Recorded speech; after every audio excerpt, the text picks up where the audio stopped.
Today we start with William Collins, who is a transitional poet. In poems of William Collins, we see that there are two types of features in his poems. So, two sides of his poems are romantic character and neoclassical character. And he was a product of the age in which he lived insofar as his poetry bears the neoclassical stamp, and he also represented a revolt against the neoclassical qualities of poetry of his time. So we can say that he is a transitional poet who uh, departs from one phase of poetry and enters to another phase. So here his poetry bears a stamp of both of these ages, and much of the language in his poetry is neoclassical in its conventionality, its verbosity, its bombast, its abundance of personifications, and its use of inflated and pompous vocabulary. And it is neoclassical also in its moderation and in its realism. But this poetry is also undoubtedly and emphatically romantic. Its romantic character lies in the abundance of emotion in it, in the free play of imagination in it. So, in this way, we can say that Collins' poetry bears features of both these ages. And further, we can see that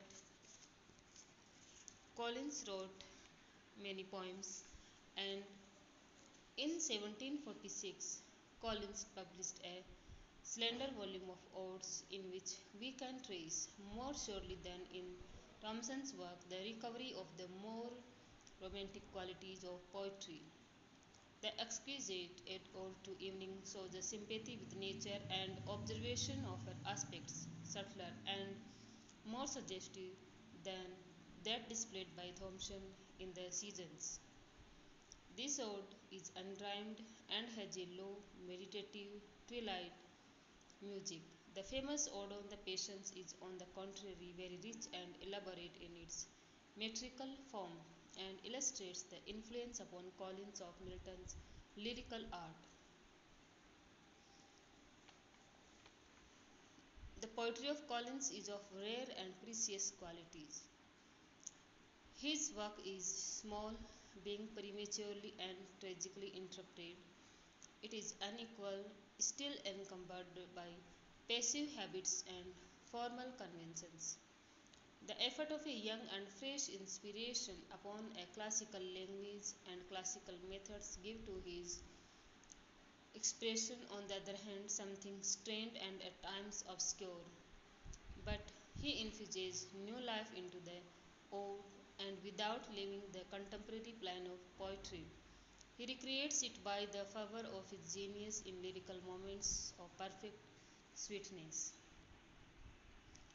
And here we see some remarkable poems by William Collins: Ode to Liberty, Ode to Pity, Ode to Simplicity, Ode to Evening, and others that include Ode to Peace, The Manners, and Ode, The Patience, and Ode for Music.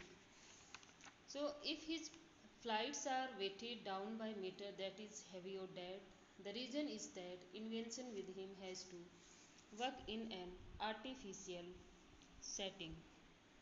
He does not claim freedom of choice in his subjects. The tradition of the Pindaric ode forces itself upon him, and although he retains only the more summary elements and constructs stanzas that are for the most part regular and simple, yet he does not dare to give himself up to the pure effusion which his temperament craved for, and so his lines are laden with allegories while he personifies abstractions without ceasing. His style is not immune from dross such as banal epithets, false elegance, traces of a pseudo philosophical vocabulary intended to heighten the idea by means of a generality and a nobility that are wholly exterior. The odes of Collins are full of a diffuse feeling for nature.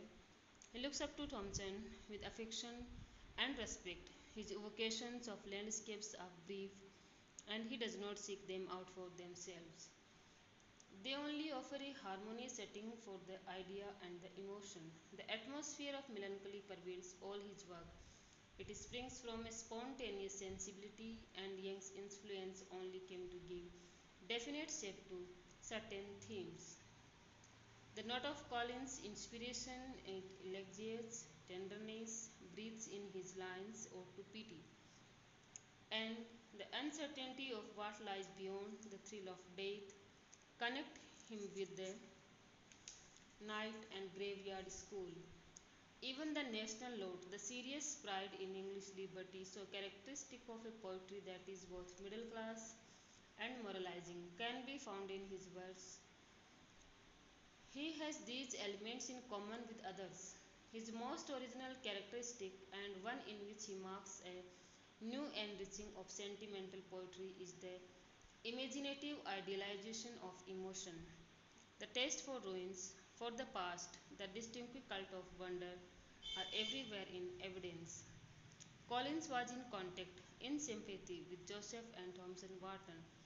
His admiration and homage are for Milton and Spenser. The Ode on the Patience expresses pagan regrets that foreshadow the longing of the Keats. The Ode on the Superstitions of the Highlands of Scotland and their fecundity for the artist is a marvelous intuition of the future of poetry. The feeling for exoticism has already revealed itself in his early poems. The Persian eclogues, which he himself judged severely and which are, indeed, despite charming details, very imperfect attempts in verse. These efforts, these curiosities, and these symptoms are still in truth superficial.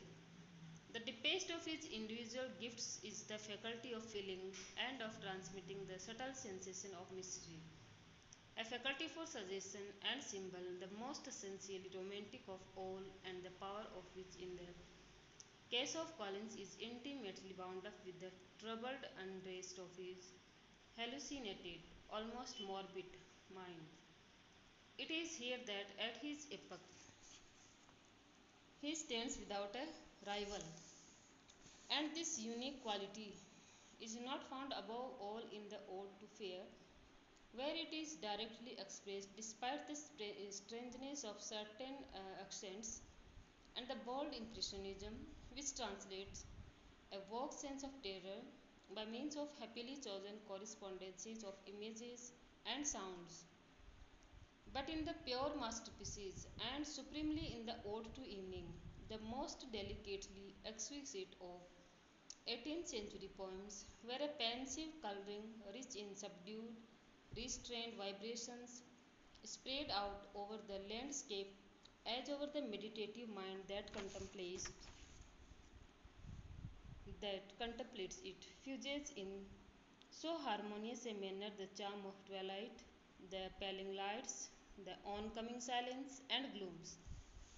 All that the hour holds of happy and foreboding of intent into one suggestion of a mysterious eloquence. Here again the language is learned, wholly steeped in literary memories, but of a natural spontaneous grace. And the classical instrumental is handled with a subtlety of feeling that is quite modern. It is in this way that Collins has at times rejuvenated the form of poetry, a very fine sense of word value, a musical perception of their expressive force. Give them an appropriateness, a freshness, a force of suggestion that seem to renew them. He has in a pure inspiration the supreme gift of simplicity. It is not yet the simplicity at once moral and verbal of Wordsworth.